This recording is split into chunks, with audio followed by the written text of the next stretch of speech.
নমস্কার বন্ধুরা, Piyali lifestyle with village ফুডে সকলকে স্বাগত জানাচ্ছি। ফুটন্ত জলের মধ্যে একটা দুর্দান্ত মাছের রেসিপি তোমাদের সাথে শেয়ার করো। ভিডিওটা স্কিপ করো না, প্রথম থেকে শেষ পর্যন্ত দেখার অনুরোধ রইল। এই গরমের মধ্যে এই মাছটা কিন্তু খেতে দুর্দান্ত লাগবে। তাহলে কীভাবে করলাম চলো দেখে নেওয়া যাক। আমি 7 পিস মাছ নিয়েছি। মাছটা তোমরা কম বেশি করে নিয়ে নিতে পারো। এখানে 500 মাছ আছে। এবার মাছগুলো চলো আগে ধুয়ে নিয়ে আসি। বন্ধুরা, এখানে মাছটা দেখো পরিষ্কার করে ধুয়ে নিচ্ছে। এবার এর সাথে দুর্দান্ত একটা টিপস তোমাদের সাথে শেয়ার করবো। অনেকে ভালো মাছটা রান্না করলে নাকি গন্ধ আসে একটা মাছের থেকে। সেই গন্ধটা আমি কিভাবে পরিষ্কার করছি সেটাই তোমাদের সাথে দেখাবো।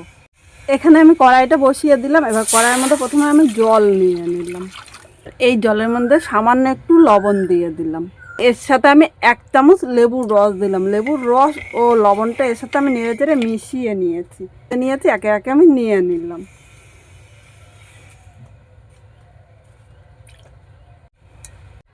এখানে দেখো সব মাছগুলো নিয়ে নিলাম। মাছটা এই জলের সাথে নেড়ে চেড়ে মিশিয়ে 1 মিনিট রাখবো। খুব বেশি কিন্তু রাখতে হবে না। মিনিট পরে দেখো মাছের কালারটা কিন্তু অনেকটা চেঞ্জ হয়ে গিয়েছে। এই জল থেকে আমি মাছগুলো তুলে নেবো। দেখো এইভাবে মাছটা যদি একবার একটু তোমরা ধুয়ে নিতে পারো তাহলে এর মধ্যে মাছের যে একটা গন্ধ থাকে সেই গন্ধটা কিন্তু থাকবে না। সব মাছগুলো আমি নিয়ে নিলাম। এই থালের থেকে আমি মাছগুলো আর একটা থালের মধ্যে নিয়ে নেব। মাছটা তোলার সময় কিন্তু মাছের সাথে অনেকটা জল চলে এসেছে। এবার এই জল থেকে মাছগুলো তুলে নিচ্ছি। এই মাছের মধ্যে আমি লবণ দিয়ে দিলাম, হলুদ নিয়ে নিলাম। এখন হলুদ ও লবণটা মাছের সাথে মেখে নেব। দেখো এইভাবে মেখে আমি মাছটা 5 মিনিট রেখে দেবো। তাহলে মাছের মধ্যে কিন্তু হলুদ লবণটা ঢুকবে। আর পরে মাছটা ভাজা করার পরে সুন্দর হবে। অনেকে তো অনেক রকমভাবে মাছ রান্না করেছে, একবার এইভাবে রান্না করে দেখতে পাবে, খেতে কিন্তু দুর্দান্ত লাগবে। এখানে দেখো হলুদ লবণটা মাখা হয়ে গিয়েছে। এবার এই মাছটা আমি 5 মিনিট এক সাইডে রেখে দেবো। এই জায়গায় আমি লম্বা লম্বি করে আলু কেটে নিয়েছি। এখানে বড় সাইজের একটা আলু নিয়েছি। আলুটা তোমরা কম বেশি করে নিতে পারো। আর এর সাথে আমি লম্বা লম্বি করে পটল কেটে নিয়েছি। দেখো পটলের খোসাটা এইভাবে পরিষ্কার করে নিয়েছি। আজকে আলু পটল দিয়ে এই গরমের মধ্যে পাতলা ঝোল করবো। আর এইভাবে পাতলা ঝোল কিন্তু দুর্দান্ত লাগে। তাহলে কীভাবে করলাম চলো দেখে নেওয়া যাক। এবার একটা মশলা আমি তৈরি করে নেবো। এই জায়গায় 4 কোয়া রসুন নিলাম। খুব বেশি মশলা দেবো না। এবার রসুনটা তোমরা কম বেশি করে নিয়ে নিতে পারো। এর সাথে 4টা পাকা লঙ্কা নিয়েছি। এই জায়গায় ইচ্ছে করলে তোমরা কাঁচা লঙ্কা দিতে পারো বা শুকনো লঙ্কা দিতে পারো, যেরকম তোমাদের পছন্দ হয়। আর এর সাথে একটা মাঝারি সাইজের টমেটো দিয়েছি। এবার এই 3টে আমি জল ছাড়া একদম মিহি পেস্ট করে নিয়ে আসছি। মূল রান্নায় চলে আসলাম। এখানে কড়াইটা বসিয়ে দিয়েছি। আর কড়াইটা বসিয়ে কিন্তু প্রথমে ভালো করে গরম করে নিয়েছি। এরপর আমি তেল দিয়ে দিলাম। তেলটা নেড়ে চেড়ে মিশিয়ে নিয়েছি। দেখো কড়াইতে এইভাবেই কিন্তু একটু নেড়ে চেড়ে নিতে হবে। এবার এখানে একে একে আমি মাছগুলো নিয়ে নিলাম। সব মাছ কিন্তু একসাথে ভাজা যাবে না, তাই দেখো আমি অল্প অল্প করে মাছগুলো ভেজে নিচ্ছি। তোমাদের যেরকম সুবিধা হয় সেইভাবে ভেজে নিতে পারো। এখন মিডিয়াম আগুনে মাছটা ভাজতে হবে। খুব জোরে আগুন দেওয়া যাবে না, তাহলে উপর দিয়ে লাল হবে আর ভেতর দিয়ে কাঁচা থাকবে, তখন কিন্তু খেতে ভালো লাগবে না। এইভাবে দেখো মাছগুলো এক পিঠ লাল করে ভেজে নিয়েছে। এবার উল্টিয়ে এই পিঠটা একইভাবে হালকা লাল করে ভাজবো। খুব বেশি মাছ ভাজা কিন্তু আমার কাছে ভালো লাগে না। মাছগুলো এখানে লাল করে ভেজে নিয়েছি। এবার আমি তুলে নিলাম। একইভাবে এই বাকি মাছগুলো ভেজে নেব। এখানে দেখো সব মাছগুলো ভাজা হয়ে গিয়েছে। কড়াইতে অনেকটাই তেল আছে, এখানে কিন্তু আর তেল নেওয়া না। এবার এই তেলের মধ্যে আমি প্রথমে আলুগুলো নিয়ে নিলাম। এর মধ্যে সামান্য লবণ দিয়ে দিলাম।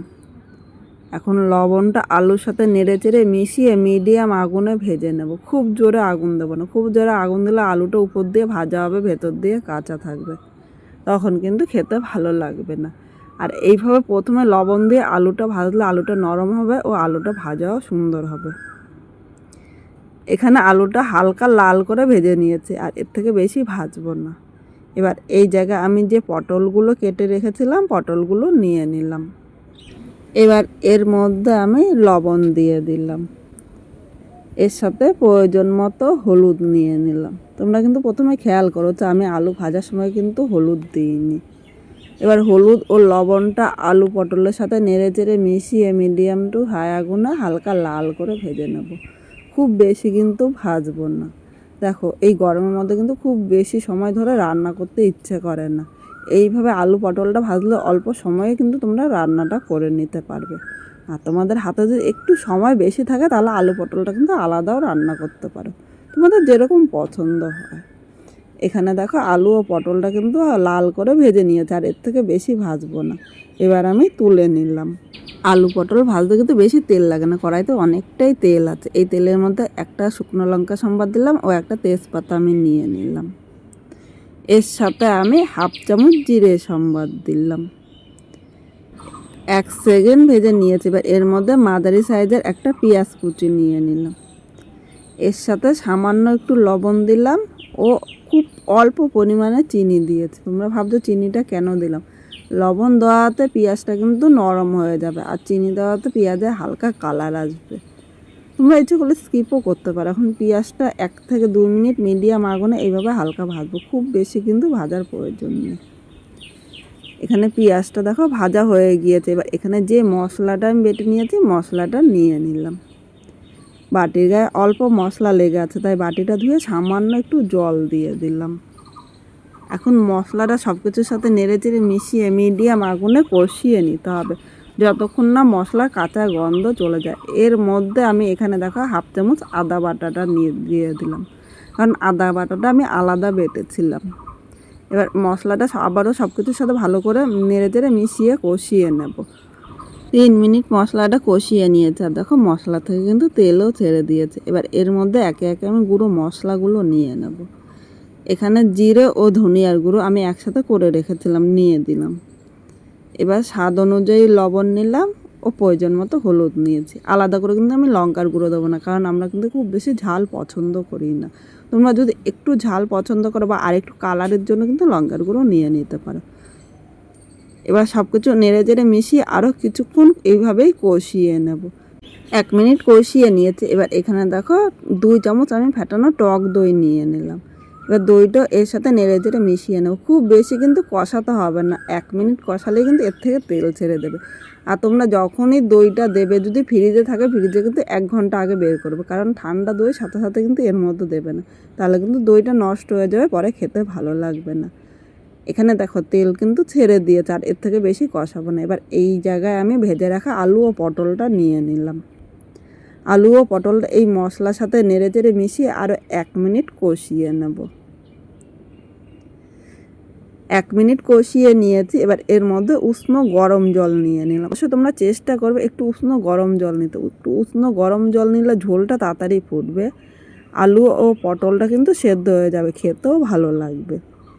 ঠান্ডা জল নিলে কিন্তু এই জায়গায় আলু পটলটা শক্ত থাকবে, তখন খেতে ভালো লাগবে না। আর যেহেতু আমি একটু পাতলা ঝোল করবো, তাই কিন্তু আমি জলটা একটু বেশি দিয়েছি। এখন সব কিছুর সাথে নেড়ে চেড়ে মিশিয়ে নিয়েছে। এখন ঝোলটা কিন্তু ভালো করে ফুটিয়ে নিতে হবে। ঝোলটা ভালো করে ফুটিয়ে নিয়েছে। এবার এর মধ্যে আমি একে একে মাছগুলো নিয়ে নিলাম। মাছটা ঝোলের সাথে নেড়ে চেড়ে মিশিয়ে আরও কিছুক্ষণ রান্না করে নেবো, তাহলে কিন্তু ঝোলটা মাছের মধ্যে ঢুকে যাবে আর খেতেও ভালো লাগবে। বন্ধুরা, এখানে মাছের ঝোলটা হয়ে গিয়েছে। এবার নামানোর আগে একটু গরম মশলা দিয়ে দিলাম। এই সময় কিন্তু আমি উনানে আগুনটা বন্ধ করে দিয়েছি। এবার গরম মশলাটা এর সাথে নেড়ে চেড়ে মিশিয়ে নিয়েছি। এখন 1 মিনিট আমি এটা ঢাকা দিয়ে রাখবো, তাহলে গরম মশলার গন্ধটা কিন্তু এই মাছের মধ্যেই থাকবে। 1 মিনিট পর এই মাছের ঝোলটা আমি নামিয়ে নিলাম। আজকে খুব সাধারণভাবে এই মাছের ঝোলটা করেছি। তোমাদের কীরকম লাগলো কমেন্ট করে জানাতে কিন্তু ভুলো না। নতুন কোনো বন্ধু এই ভিডিওটি দেখতে আসলে ভালো লাগলে একটা লাইক, শেয়ার ও সাবস্ক্রাইব করে পাশে থেকো, যাতে নতুন নতুন ভিডিও আপলোড করলে সবার আগে নোটিফিকেশন আপনার কাছে পৌঁছে যায়। আর এই গরমের মধ্যে আজকে আমার এই মাছের ঝোলটা তোমাদের কীরকম লাগলো কমেন্ট করে জানাতে কিন্তু ভুলো না।